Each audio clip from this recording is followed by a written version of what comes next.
పడుతుందో సమాధానం చెప్పాలి.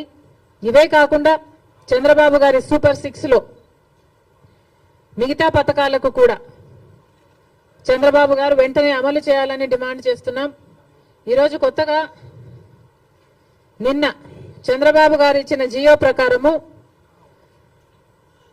అమ్మకి వందనం అనే పథకం,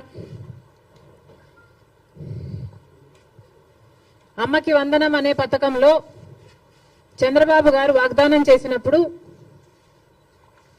ప్రతి తల్లికి ఎంతమంది బిడ్డలుంటే అంతమంది, ఒకరుంటే 15,000 వస్తుంది, ఇద్దరుంటే 30,000 వస్తుంది, ముగ్గురుంటే 45,000 వస్తుంది, నలుగురుంటే ఏకంగా 60,000 వస్తుంది అని చంద్రబాబు గారు ఊదరగొట్టి మరీ క్యాంపెయిన్ చేశారు.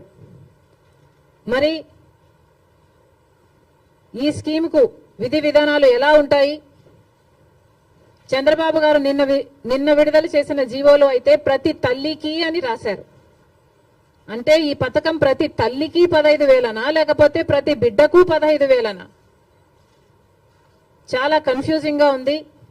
ఈ సాక్షి పత్రిక అయితే ప్రతి తల్లికి 15,000 మాత్రమే, అంటే ఒక్కరికే ఇస్తారు, తల్లికి ఇస్తారు, ఒక బిడ్డకు చొప్పునే ఇస్తారు, మిగతా వాళ్ళకందరికీ ఎగనామం పెడతారు అని సాక్షి రాయడం జరిగింది. మరి చంద్రబాబు గారు దీనికి క్లారిటీ ఇవ్వాలి. ఈ పథకం వర్తిస్తున్నది ప్రతి తల్లికి 15,000 లేకపోతే ప్రతి బిడ్డకు 15,000? చంద్రబాబు గారు వాగ్దానం చేసినట్టు ప్రతి బిడ్డకు 15,000 ఇవ్వాలని, ఆ లెక్కన నలుగురు బిడ్డలుంటే 60,000 ఇవ్వాలని మేము డిమాండ్ చేస్తున్నాం. ఇంకో మారు సాక్షిని నడుపుతున్న జగన్మోహన్ రెడ్డి గారు కూడా సమాధానం చెప్పాలి. ఇలాగే జగన్మోహన్ రెడ్డి గారు కూడా అమ్మఒడి అనే పథకం, ఆయన ముఖ్యమంత్రి కాకముందు అమ్మఒడి పథకం కింద మేము ప్రతి బిడ్డకు 15,000 ఇస్తాము అని ఆ రోజు వాగ్దానం చేశారు. తర్వాత ముఖ్యమంత్రి అయ్యారు జగన్మోహన్ రెడ్డి గారు, ప్రతి బిడ్డకు 15,000 ఇవ్వలేదు, ఒక్క బిడ్డకు మాత్రమే.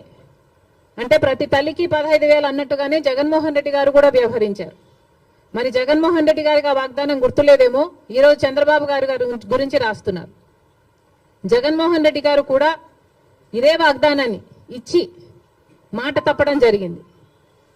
తల్లికి 15,000 అని అనకుండా ఆ రోజు బిడ్డకు ఎంతమంది బిడ్డలుంటే అంతమంది బిడ్డలకు 15,000 ఇస్తాము అని తాను చెప్పడమే కాదు, జగన్మోహన్ రెడ్డి గారి తరఫున క్యాంపెయిన్ చేసిన నేను కూడా, నాతో